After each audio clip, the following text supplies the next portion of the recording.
Good morning, my dear children. I'm Renuka Nathagistan, your English teacher, and I'm here to finish today A Poor Supper, chapter number 4. So, children, this story is retold by Uma Krishnaswamy. By whom? By Uma Krishnaswamy.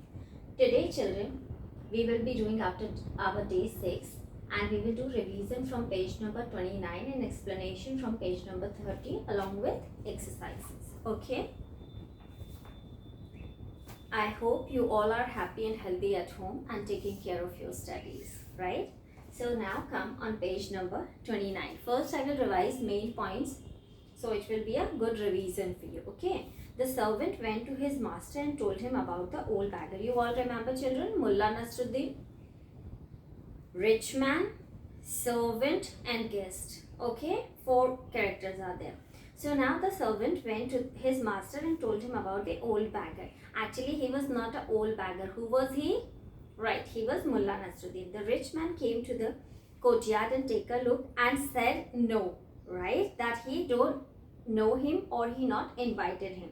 The servant told the old man that his master don't know him. Now the servant conveyed the message of the rich man to the beggar, who is actually Mullah Nasruddin, that he don't know you. Mullah insisted that I am invited, even though the servant became aggressive, pushed him out.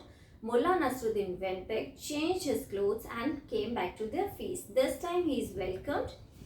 He escorted to his VIP chair by rich man himself. People were waiting for him and now the dinner begins. So what happened now? Come on page number 30, children. Day 6. Hey, hey, cried the guest. Now Mullah Nasruddin started getting busy with his food, but he was not eating actually. Mullah Sahib, what are you doing? Cried the rich man. Now children, as Mullah Nasruddin had begun to spoon soup over his best cap, now the funny part begins. Mullah Nasruddin started putting soup on his best cap. You remember he was putting on his finest clothes? He crumbled the bread and sprinkled the crumbs over his shoulders and his handsome high-collared coat. Now he crumbled, bread crumbs. He crumbled the bread and put on his best coat, right, children?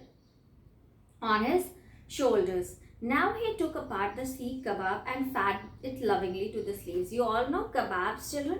It's a type of cutlet. Now he started putting kebab on his sleeves.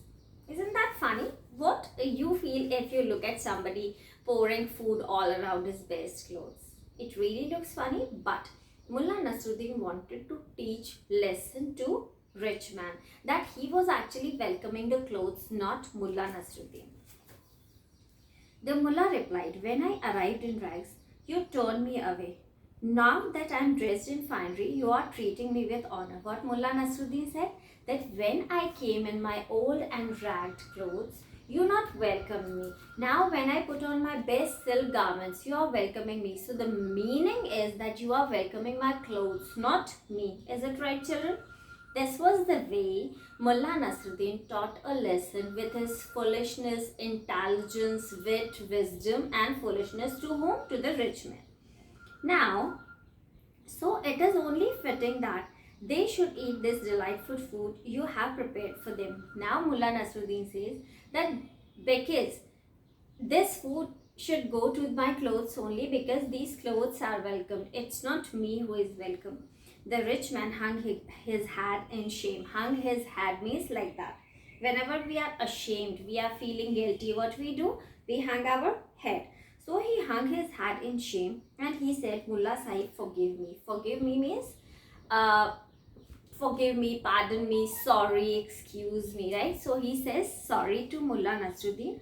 I was blind, means I was not able to see you in those clothes. I saw only your clothes and could not realize the wearer. Means what he have seen? He saw his clothes, not the wearer, because he looked at him from distance, right? I will never again judge people by how they look or by how the clothes they wear.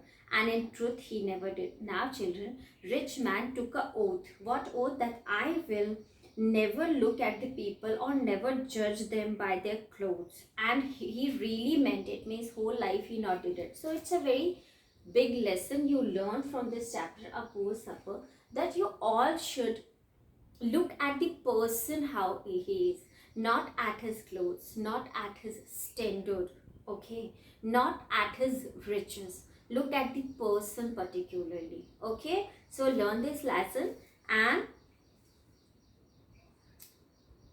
do it in your life, right children? So this story is, once again I'll tell you, it is retold by Uma Shankar Krishna Swami. Whom? Uma Shankar Krishna Swami. Now children, there are questions given on page number 39. I'll give all the answers in WhatsApp group. Let us discuss once the questions. What did Mullah begin to do when the rich man gave him special seat? You all remember the rich man himself escorted him to the special seat. So what he did then? When the rich man gave him special seat, the Mullah smiled at everyone. You remember that, no? He smiled at everyone. Then he began to get busy with his food, but he did not eat. What did Mullah Nasruddin say to the rich man? Mullah Nasruddin said to the rich man, you all know the answer and I am happy about that, okay? And you have to write it in the given place on page number 31.